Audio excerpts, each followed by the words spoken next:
The first drop of wine hit the paper at exactly 4:15 in the afternoon. My sister Jessica didn't spill it. She poured it. She stood over my 6-year-old son Jacob, tilting her glass of Pinot Noir with a casual, almost bored precision. Jacob had spent 3 days on that watercolor painting. It was a landscape of the lake outside our parents' cabin, a gift he had been meticulously working on for his grandfather. Now dark red liquid bled across the blue sky, soaking the paper, warping the edges, turning his hard work into a soggy, ruined mess.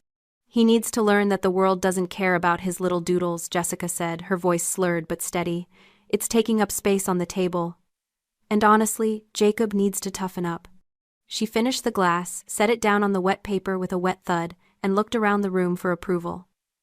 My Uncle Mark, sitting on the sofa, slapped his knee. "That's a $50 lesson right there, kid. Toughen up or get eaten." The laughter started then. It rippled through the cabin, a sharp, ugly sound. My mother chuckled nervously, desperate to keep the mood light. My cousins smirked. Jacob just froze, staring at the ruin of his painting, his small hands trembling over the table. "Drop a comment and let me know where you're listening from and what time it is for you right now. I'd love to know who's part of our community." I didn't scream. I didn't rush to wipe up the wine. I didn't even breathe for the first few seconds. I just watched my son. Jacob didn't make a sound. His shoulders shook and his face turned a mottled red, but he didn't cry out. He bit his lip until it turned white, physically compressing himself into the chair, trying to make himself small enough to disappear. He wasn't looking for comfort. He was looking for invisibility. He was waiting for the laughter to stop, hoping that, if he was quiet enough, the predator would lose interest. And in that silence I saw it. I saw the invisible chain wrapping around his neck. It was the same chain I had worn for 29 years. The chain that taught me to be quiet, to be convenient, to swallow my anger so I didn't disturb the peace. I was watching my son learn the fawn response in real time. He was learning that his pain was a joke to the people who were supposed to love him. He was learning that his job was to smile through the humiliation so the adults wouldn't be uncomfortable. He was learning to be me. The realization hit me like a physical blow, colder than the lake outside. I wasn't just watching him get bullied. I was watching him inherit my trauma. I was passing down a legacy of silence, a genetic predisposition to be a doormat. If I didn't break that chain right now in this exact second, he would carry it for the rest of his life. He would grow up apologizing for taking up space. I looked at my father, David. He was sitting at the head of the table, his hands folded over his empty plate. His face was carved from stone, unreadable to anyone who didn't know him. But I knew him. I saw the way his knuckles had turned white as he gripped his fork. I saw the muscle in his jaw jump. The air in the cabin turned electric heavy with the pressure of things unsaid for decades. I stood up. The chair scraped loudly against the wood floor, a harsh, grinding sound that cut through the laughter like a knife. I didn't move to clean the mess. I didn't ask for a towel. I walked around the table and stood directly between Jessica and Jacob, using my body as a shield to block her view of him. I didn't look at the wine. I looked at her. And for the first time in my life, I didn't feel the urge to fix anything. I didn't feel the need to smooth over the edges or make a joke to lighten the mood. I felt the cold, hard clarity of a bridge burning down. It wasn't rage, it was accounting. I was done paying the interest on a debt I never owed. "You enjoyed that," I said. My voice wasn't loud. It was flat. Clinical. You enjoyed watching a 6-year-old create something, and you enjoyed destroying it. Jessica rolled her eyes, pouring herself another glass from the bottle on the sideboard, her movements loose and arrogant. "Oh, Sarah, don't be so dramatic. It's paper. I did him a favor. Now he can learn to do something useful instead of making messes." Useful, I repeated, the word tasting like iron in my mouth. The room went dead silent. Jessica's smirk faltered her glass, pausing halfway to her lips. My mother gasped, a sharp intake of air that signaled the beginning of her panic. I didn't blink. I wasn't the sous chef anymore, managing tickets and keeping the kitchen calm during a rush. I was a mother watching a predator, and I was done negotiating. I looked at my father again. He hadn't moved, but his eyes had shifted from the table to me. Before I could say another word, my mother Susan rushed into the scene, but she didn't go to Jacob. She didn't hug the crying child. She grabbed a handful of napkins and started frantically wiping the wine off the table. "Oh, Jessica, you're so clumsy," she chirped, her voice high and tight, vibrating with a desperate manic energy. She was scrubbing the wood, ignoring the ruined painting completely. "Sarah, don't make a face. It was an accident. We can buy him a coloring book. A nice one.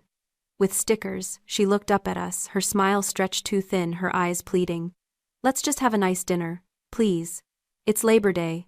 We're family. I watched her, and the pity I usually felt for her evaporated. I realized then that my mother wasn't confused. She wasn't helpless. She was an addict. She was addicted to the illusion of a happy family, and she was willing to pay any price to keep it, but she never paid the price herself. She taxed us. She taxed the good children, the quiet ones, the ones who wouldn't scream. She sacrificed our dignity to appease the monster because Jessica was the only one who threatened to burn the house down. Susan would let Jacob bleed just to keep the carpet clean. Exactly, Jessica said, emboldened by our mother's defense. She leaned back, swirling her wine. He's too soft. Sarah babies him. I'm doing him a favor, teaching him how the real world works. That was it. The snap of the final thread. My father David stood up. He didn't do it quickly. He did it with the slow, creaking heaviness of an old building finally giving way. He walked over to the mantel where a rustic wooden sign hung the words "Family is Forever" painted in cursive script. He stared at it for a second, then turned to face Susan. You wiped the table, he said. His voice was dangerously low, a rumble of thunder before the storm. You didn't check on the boy. You worried about the wood stain. Susan froze a wine-soaked napkin in her hand. David, stop being dramatic. I'm just trying to... You're trying to keep the peace, he interrupted. But there is no peace, Susan. There is just silence. And I am done paying for it. He looked down at his left hand. He twisted his gold wedding band. It was tight, buried in the flesh of his finger. He had worn it for 40 years. He walked to the kitchen sink, pumped a dollop of dish soap onto his knuckle, and began to work it off. It was painful to watch. He grimaced, pulling and twisting until the ring slid over the joint with a wet pop. He walked back to the table. He held the ring over the puddle of wine that was still soaking into Jacob's painting. He dropped it. It hit the wet paper with a dull thud, splashing red drops onto the white tablecloth. I am done keeping your peace, he said. And I am done protecting you. The silence in the room wasn't just quiet. It was a vacuum. It sucked the air out of the cabin. My mother stared at the ring sitting in the wine like it was a grenade that had just landed in her lap. Jessica laughed, a sharp, nervous bark of a sound. Dad, are you senile? She scoffed, though her eyes were darting around the room. It's a painting. You're going to divorce Mom over a $5 watercolor set. That is pathetic. David didn't look at her. He didn't look at Mom. He walked over to his travel bag in the corner of the room. He unzipped it and pulled out a thick, black, leather-bound notebook. It looked old, the spine creased, the edges worn. He walked back to the head of the table and set it down with a heavy thud. I have been a structural engineer for 40 years, Jessica, he said, his voice calm, factual, terrifying. My job is to track stress fractures, to find the cracks before the building collapses. I track failures. He opened the book. The pages were filled with his handwriting, neat, precise, meticulous columns of dates and numbers. 3 years ago, he continued, running a finger down the first page, you told me you needed $5,000 for a business loan. You said your influencer career was taking off, but you needed new equipment. Jessica crossed her arms, rolling her eyes. Yeah, and I paid you back, mostly. What is this, an audit? You didn't pay back a dime, David said. But that's not the point. The point is, I started tracking. Not just the big loans. Everything. Every time your mother said she needed extra cash for groceries. Every time she withdrew money for home repairs that never happened. Every time our joint savings account dipped for emergencies.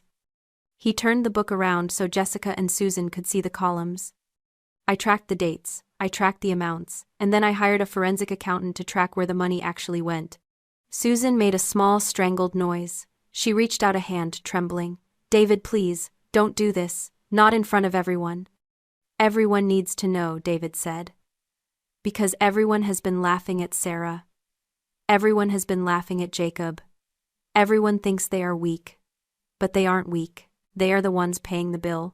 He looked at me then, and his eyes were full of a deep, aching apology. I let this happen, Sarah. I let you think you were less than her. I let you think she was special and you were just... there. But I was watching. I was counting. He turned the page. Taped to the paper were bank transfer receipts. This isn't an allowance, Jessica, he said. This is a ransom. David looked down at the ledger, his finger tracing a line of red ink. August 14th, 2 years ago. $12,000. You said it was for a brand partnership buy-in. April 3rd last year. $8,000. You said it was for medical bills. He looked up, meeting Susan's terrified eyes. But the biggest one was 3 years ago. The night of the Labor Day party. The one we didn't attend because you said you were sick, Susan. Susan was shaking her head frantically now, tears streaming down her face. David, stop, please. Protect the name, David's voice rose, cracking with a fury I had never heard. You didn't protect the name, you protected a criminal. He turned the page. This time there wasn't a receipt. There was a copy of a police report taped to the paper. The $174,000 wasn't for business loans, Jessica. It wasn't for gifts. It was hush money. Jessica froze. Her arrogance evaporated, replaced by a sudden, stark terror. She looked at the door, but she didn't move. 3 years ago, David said to the room, Jessica drove home drunk from a party. She hit a parked car. And then she hit a pedestrian. A 19-year-old girl walking her dog. I gasped. The room spun. I remembered that time. Jessica had been traveling for a month. Mom had said she was in Europe finding herself. She didn't stop, David continued. She fled the scene. A hit and run. Susan was sobbing into her hands, her body rocking back and forth. You took our retirement money, David said, his voice shaking. $174,000. You paid for a lawyer to bury it. You paid a settlement to the girl's family to keep it out of civil court. You paid off the car repair shop to fix the dent off the books. You told me it was a parking dispute. You told me it was handled. He slammed the book shut. The sound echoed like a gunshot in the small cabin. You stole our future to cover up her crime. And then you let her sit here at this table and mock a 6-year-old boy for painting a picture. You let her destroy his work because you taught her that destruction has no consequences. He looked at Jessica, who was pale, her mouth opening and closing like a fish. You aren't a businesswoman, Jessica. You aren't an influencer. You are a liability. And your mother is your accomplice. The silence that followed was heavy, suffocating. It was the sound of a family myth dying. Jessica tried to rally. She stood up, smoothing her expensive dress, trying to summon the arrogance that had protected her for 33 years. She looked at the ledger, then at David, and scoffed. So what? She spat. It was an accident. Mom helped me. That's what mothers do. They help, unlike you. She glared at David, her chin high. You're just jealous because Mom loves me more. I don't need your money. I have my own brand. I have my own followers. I don't need this dusty old cabin anyway. David looked at her with a cold, detached pity. It wasn't the look of a father looking at a daughter. It was an engineer looking at a condemned structure. You have nothing, Jessica. He reached into the back pocket of the ledger and pulled out a folded document. He placed it on the table right next to his discarded wedding ring and the ruined painting. This cabin is in my name. It was my inheritance from my father. Your mother's name is not on the deed. He smoothed the paper flat. You have 1 hour to vacate these premises. All of you, Susan included. I am listing it for sale tomorrow morning to recoup the retirement funds you stole. You can't kick us out, Susan wailed, her hands clutching her chest. Where will I go? It's pouring rain. I don't know, David said, his voice devoid of emotion. Maybe you can stay with the daughter you invested so much in. He turned back to Jessica. And regarding your own money, as of 10 minutes ago while you were pouring wine on my grandson's art, I froze the joint accounts. I have reported the transfers as fraud pending a forensic investigation. The bank has locked everything. Your credit cards, Mom's cards, the business account you funnel money through. Jessica pulled out her phone. Her fingers flew across the screen, frantic. She tapped her banking app. I watched her face crumble. The color drained away, leaving her looking gray and small. It's declined, she whispered. And there it was, the illusion of power of the empty wallet. I watched my sister, the bully, the golden child, the success story shrink before my eyes.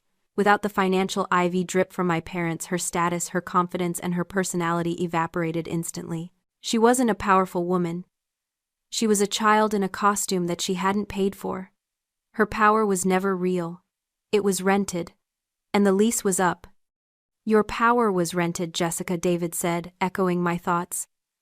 And the landlord is closing the building. He walked over to the front door and opened it wide. The storm outside had broken and rain was pouring down in sheets, turning the dirt driveway into mud. The wind howled into the warm cabin. "Get out." Jessica looked at Uncle Mark, who had been laughing earlier. He looked away, suddenly fascinated by the floorboards. She looked at Susan. Susan was just weeping, useless and broken, unable to save anyone, even herself. Finally, Jessica looked at me.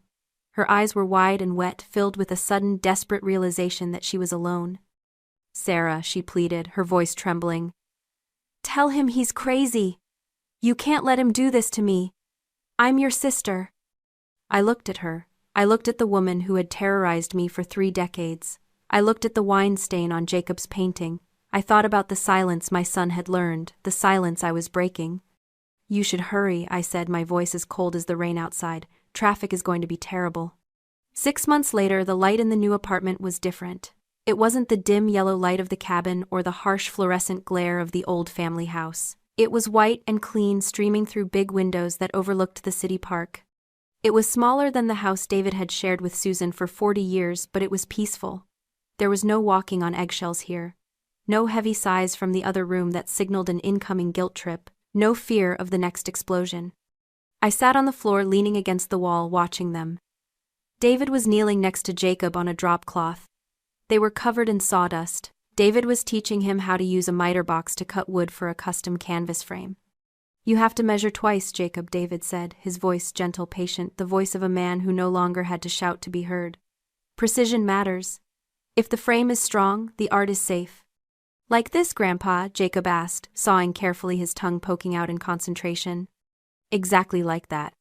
My mother, Susan, was living in a small condo 2 towns over. She sent letters sometimes, long rambling diatribes written on expensive stationery, blaming us for ruining the family image, for embarrassing her at church, for being cruel. I burned them in the sink without reading past the first line. She was still trying to tax us for a piece that didn't exist, but we had stopped paying." Jessica was working retail at a mall kiosk selling phone cases. The fraud investigation had triggered a tax audit and she was drowning in legal fees. She had to sell her car. She had to move into a studio apartment. For the first time in 33 years, she was facing the reality of a life without a safety net, and the fall had been hard. I looked at my son. He wasn't flinching anymore. He wasn't hiding under the table. He was making a mess with glue and wood, and he was laughing. When he spilled a little wood glue on the floor, he didn't freeze. He just grabbed a rag and wiped it up, knowing that no one was going to scream at him. I realized then that the price of this peace had been high. We had to break the family to save the people. We had to burn down the structure to save the foundation. It was a heavy cost, but looking at my father's relaxed shoulders, looking at my son's easy, unburdened smile, it was the best bargain I ever made. If you've ever had to break a bond to save yourself, type freedom in the comments. Let's remind each other that we made the right choice.